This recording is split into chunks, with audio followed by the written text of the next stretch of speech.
Assalamualaikum warahmatullahi wabarakatuh. Bismillahirrahmanirrahim. Alhamdulillahirabbil alamin wassalatu wassalam ala sayyidina wa maulana Muhammad wa ala alihi wa sahbihi ajma'in wa la hawla wa la quwwata illa billahil aliyyil azim.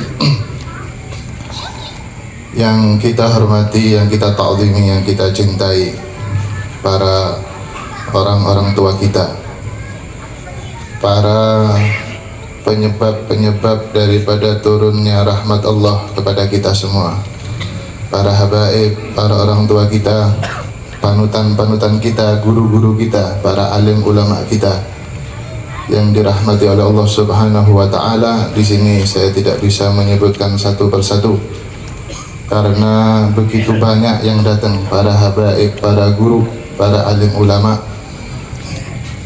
Tanpa mengurangi rasa ta'zim kepada mereka semua, mudah-mudahan kita mendapatkan barokah, nafahat, imdadat dari mereka semua. Mudah-mudahan kita digampangkan urusan oleh Allah Subhanahu wa ta'ala. Amin amin ya rabbal alamin. Mudah-mudahan mereka semua dipanjangkan umur oleh Allah Subhanahu wa ta'ala dalam keadaan sehat walafiat zahir maupun batin. Mudah-mudahan hajat-hajat mereka dikabulkan oleh Allah Subhanahu wa ta'ala. Begitu juga hajat-hajat para hadirin dan hadirat, mudah-mudahan dikabulkan oleh Allah Subhanahu wa ta'ala. Dikumpulkan nanti kelak bersama baginda Nabi kita Nabi Muhammad sallallahu alaihi wasallam. Amin amin ya rabbal alamin.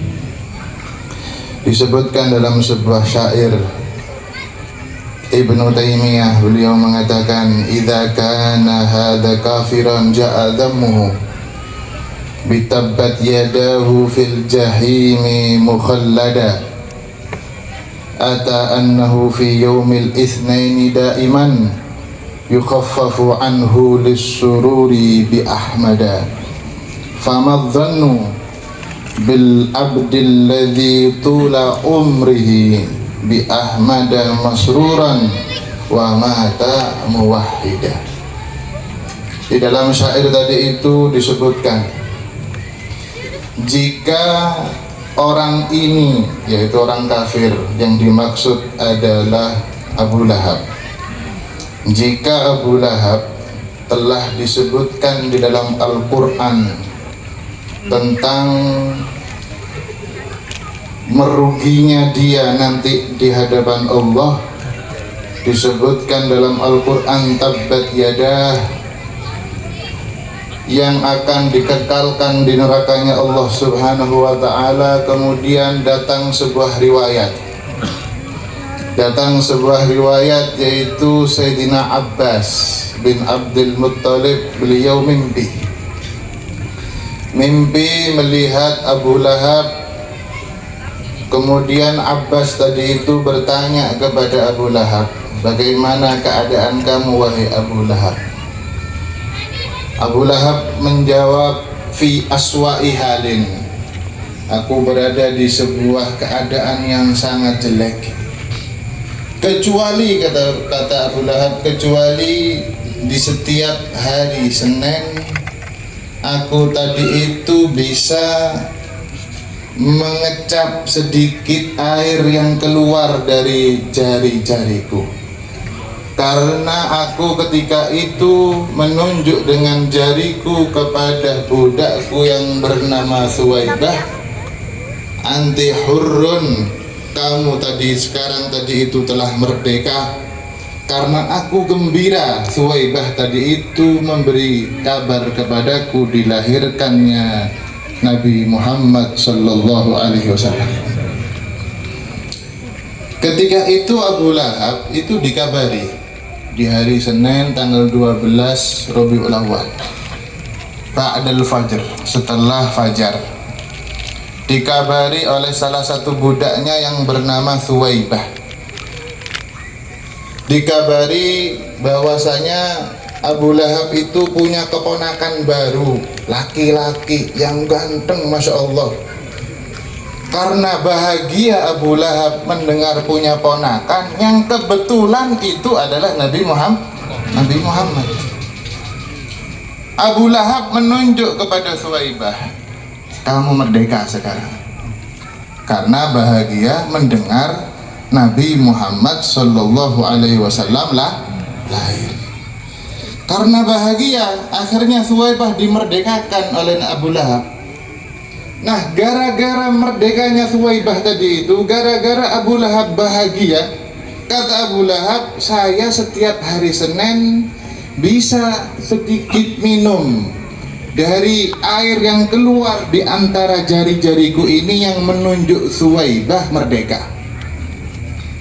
Kemudian beliau mengatakan, bagaimana anggapan kalian tentang seseorang hamba Allah yang sepanjang umurnya, sepanjang malamnya, kalau kita ini Maulid Arba'in sepanjang 40 malam, atau sepanjang hidupnya, jangan 40 malam saja, seterusnya tula umrihi, selamanya. Bagaimana anggapan kalian jika ada seorang hamba sepanjang umurnya itu berbahagia dengan Nabi kita Nabi Muhammad Sallallahu Alaihi Wasallam, kemudian mati meninggal dunia dalam keadaan beriman kepada Allah Subhanahu wa Ta'ala.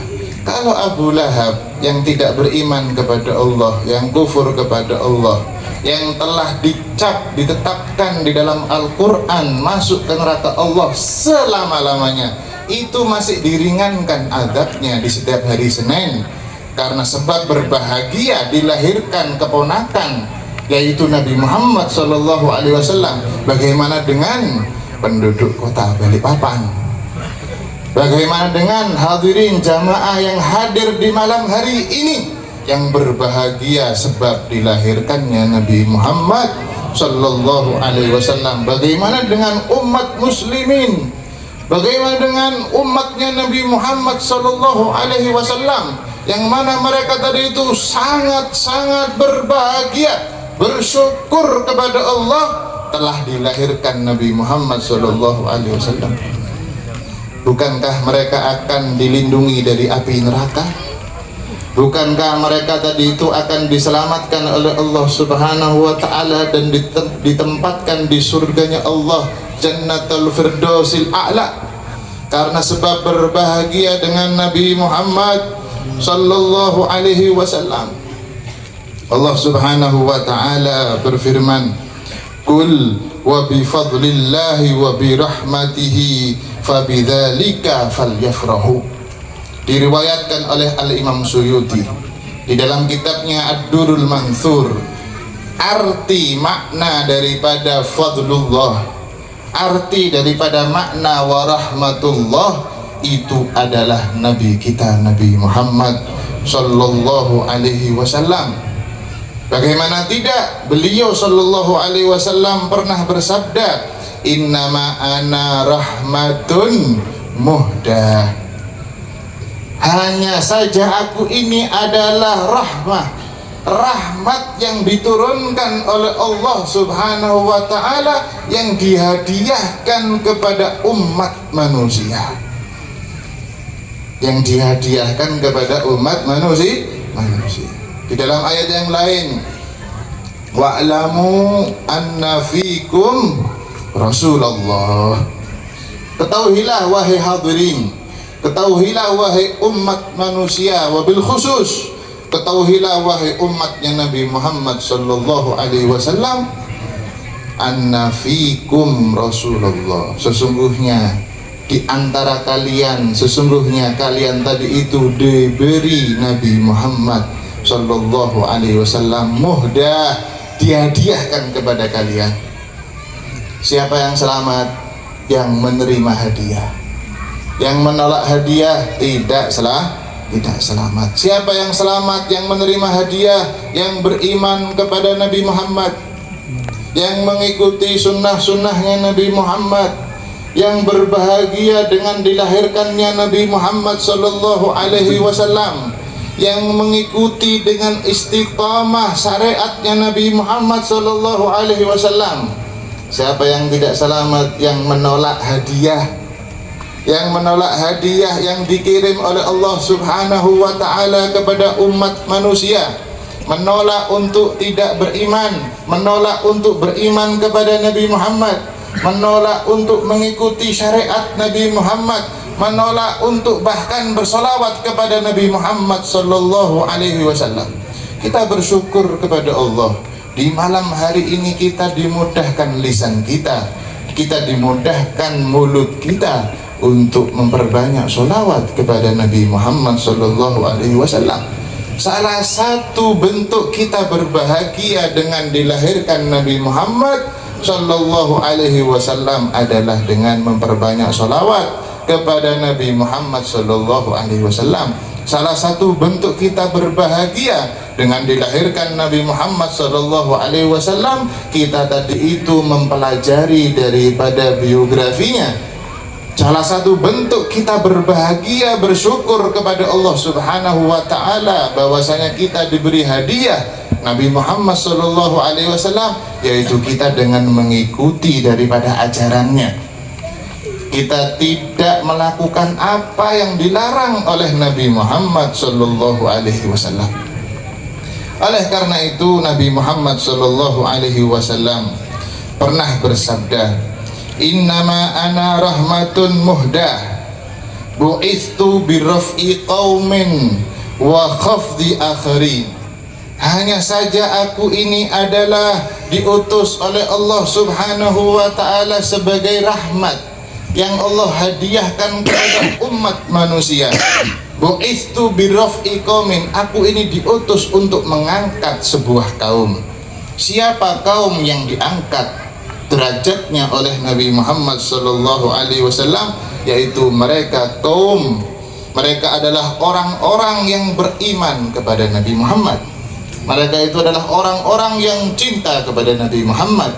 Mereka itu adalah orang-orang yang senantiasa istiqomah melaksanakan sunnah-sunnahnya Nabi Muhammad sallallahu alaihi wasallam, meskipun mereka itu adalah orang-orang yang lemah, meskipun mereka itu adalah orang-orang yang miskin, meskipun mereka orang-orang itu adalah orang-orang yang tidak punya harta duniawi, tetapi dengan imannya kepada Nabi Muhammad, dengan imannya, dengan cintanya kepada Nabi Muhammad, diangkat derajatnya oleh Allah Subhanahu wa ta'ala.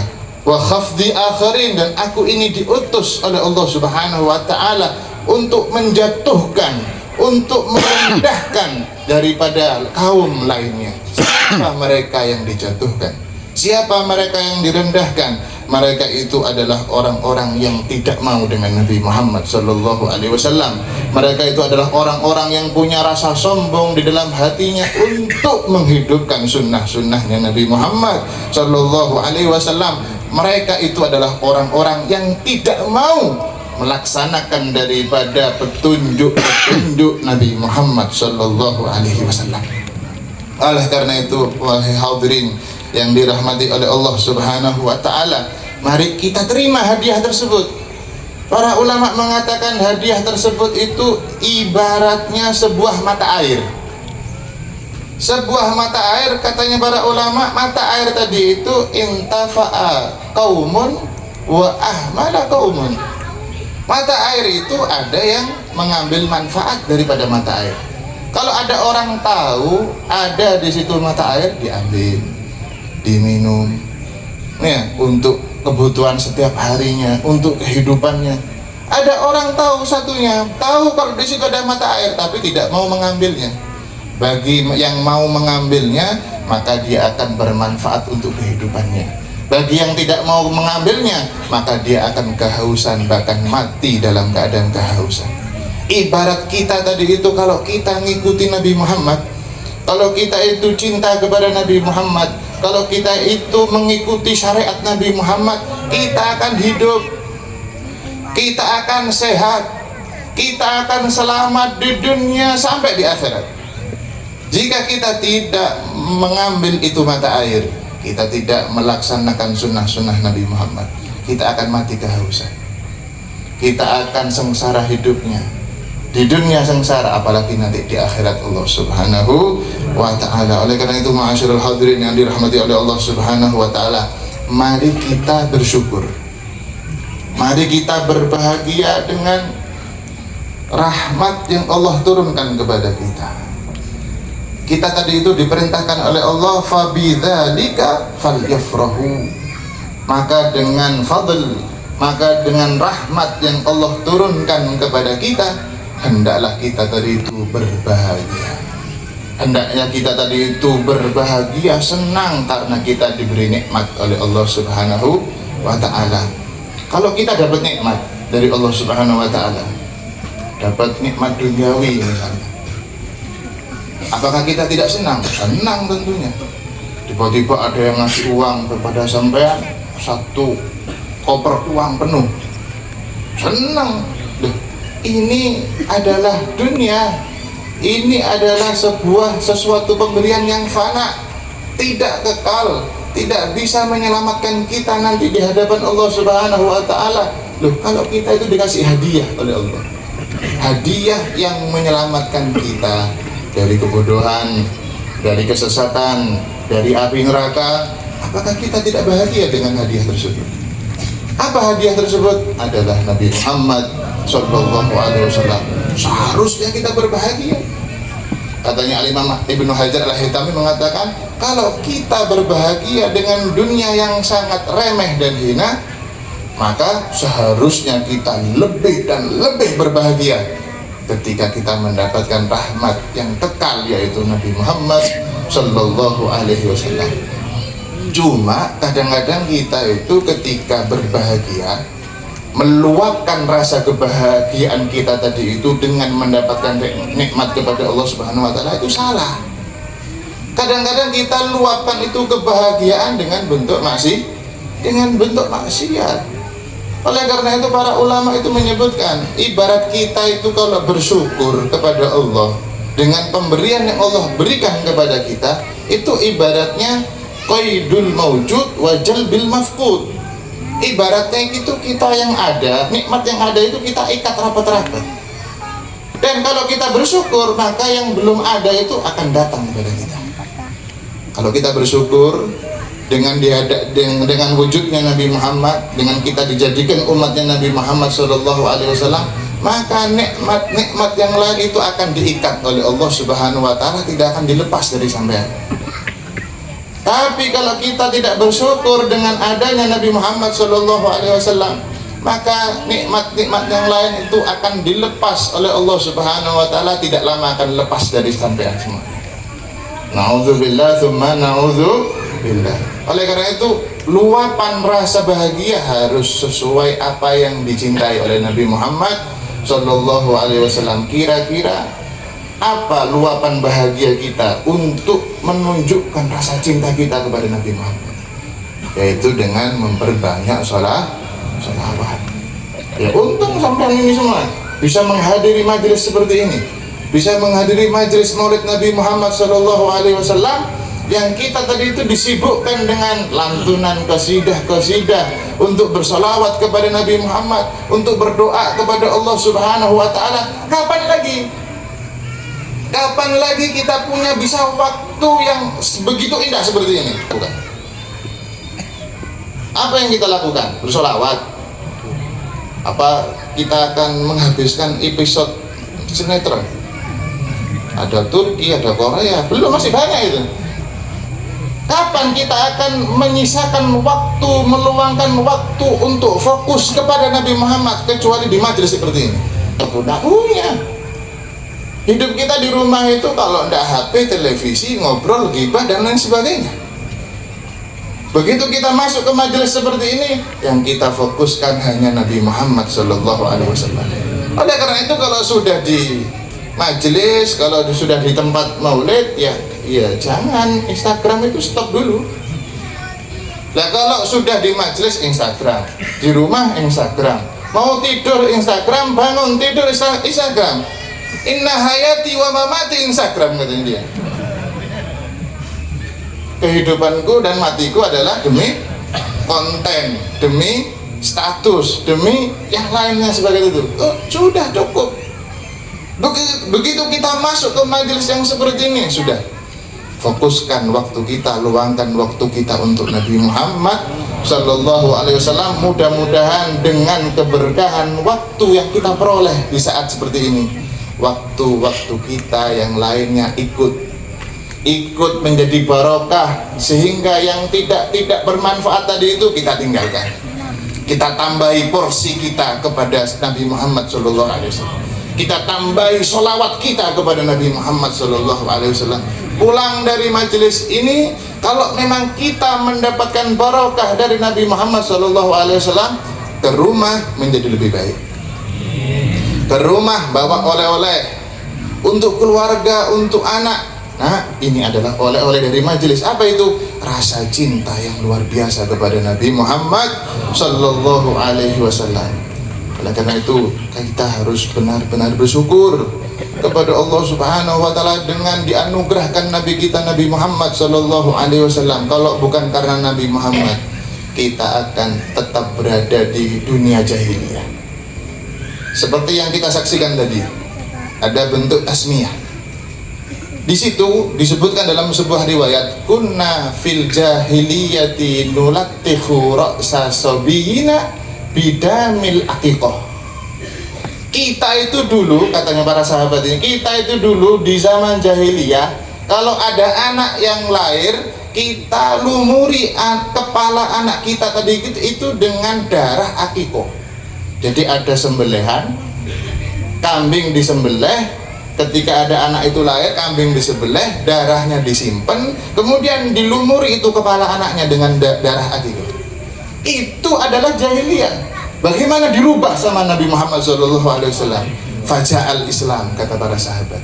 Kemudian datang itu agama Islam, dirubah sama Nabi Muhammad SAW.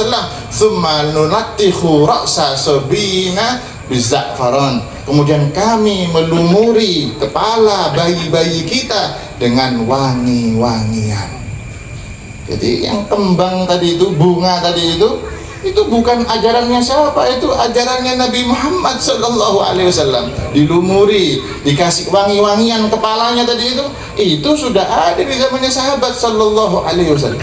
Siapa yang mengajarkan itu semua? Siapa yang mengentas, siapa yang menyelamatkan diri kita dari kebodohan jahiliyah? Kecuali syariatnya Nabi Muhammad Sallallahu Alaihi Wasallam. Oleh karena itu tidak ada nasihat, tidak ada hukum, tidak ada petunjuk yang lebih bagus dan menyelamatkan diri kita melebihi daripada petunjuk Nabi Muhammad Sallallahu Alaihi Wasallam. Kalau kita sudah menggunakan petunjuk yang lain, kalau kita sudah memakai hukum yang lain, bukan hukumnya Nabi Muhammad, bukan petunjuknya Nabi Muhammad, kita akan kembali ke zaman jahiliyah. Kita akan kembali ke zaman jahiliyah. Kita tidak akan selamat kalau kita tidak selama itu tidak mengikuti ajaran Nabi Muhammad Sallallahu Alaihi Wasallam. Kita tidak akan kembali selamat kalau kita tidak mengikuti ajaran Nabi Muhammad Sallallahu Alaihi Wasallam. Mudah-mudahan kita mendapatkan barokah semuanya, mendapatkan rahmat semuanya, dikabulkan hajat semuanya. Amin amin ya rabbal alamin. Sallallahu wasallam ala sayyidina Muhammadin wa ala alihi wasallam. Walhamdulillahi rabbil alamin. Summa assalamu alaikum warahmatullahi wabarakatuh.